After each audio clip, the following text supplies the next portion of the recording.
শাসক দলই কি আবারও ক্ষমতায় আসতে চলেছে? বিরোধী দল কি ক্ষমতা থেকে সরাতে পারবে শাসককে?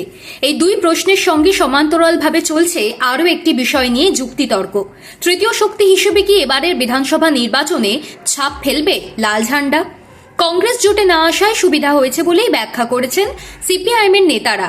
তা সত্যি কতটা বাস্তব বোঝা যাবে ভোটের ফলাফলে। কিন্তু তার আগে বাম ঐক্য এবং আইএসএফ এর মেলবন্ধনে কতটা জোর হয় লড়াই, তা নিয়ে চর্চার শেষ নেই। সোজা কথা বললে বিজেপি এবং তৃণমূলের বিরুদ্ধে ধর্মনিরপেক্ষ শক্তিগুলিকে একজোট করে লড়াইয়ের ডাক দেওয়া সিপিআইএম কতটা নিখুঁত অঙ্ক সাজাতে পারছে তার উপর নির্ভর করছে অনেক কিছু। আর সেখানেই সামান্য হলেও সুরে সুর মিলছে না। এই মুহূর্তে বামপন্থীদের একাংশ নওশাদ সিদ্দিকী এবং সিপিআইএমের জোটের অঙ্ক বোঝার চেষ্টা করছে। প্রশ্ন উঠে আসছে, নওশাদের দলকে কতটা আসন দিতে চাইছে আলিমুদ্দিন? বামফ্রন্টের প্রথম বৈঠকে আইএসএফ চেয়ারম্যান ৭৫টি আসনের একটি তালিকা দিয়েছিলেন।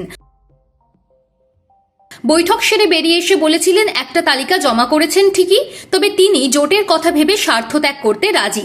তখন কংগ্রেস ছিল জোটের ভাবনায়, ফলে তার চাহিদা মতো আসন পাওয়া যাবে না ভালোই জানতেন নওশাদ।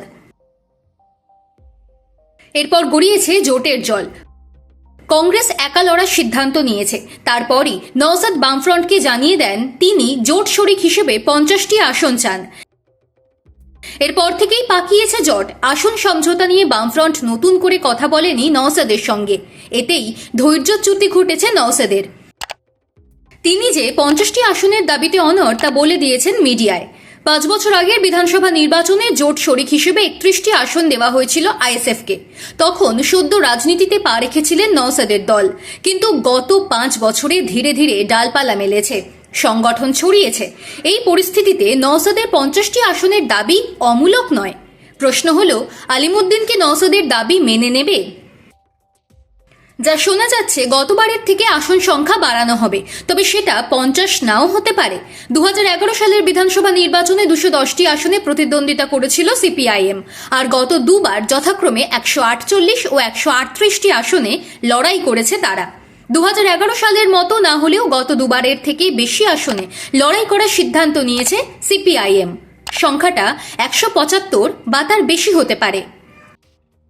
সেক্ষেত্রে বাকি আসন বাম শরিক ও আইএসএফ এর মধ্যে ভাগ হবে। একটা ব্যাপার মোটামুটি নিশ্চিত, আসন বন্টনের মতো গুরুতর বিষয়টি দ্রুত নিষ্পত্তি চাইছে সিপিআইএম। ১৯ ও ২০ ফেব্রুয়ারি রাজ্য কমিটির বৈঠক, সেখানে আসন বন্টনের তালিকা এবং দলের প্রার্থী তালিকা সর্বভারতীয় সাধারণ সম্পাদক এম এ বেবির হাতে তুলে দিতে চান মোহাম্মদ সেলিম।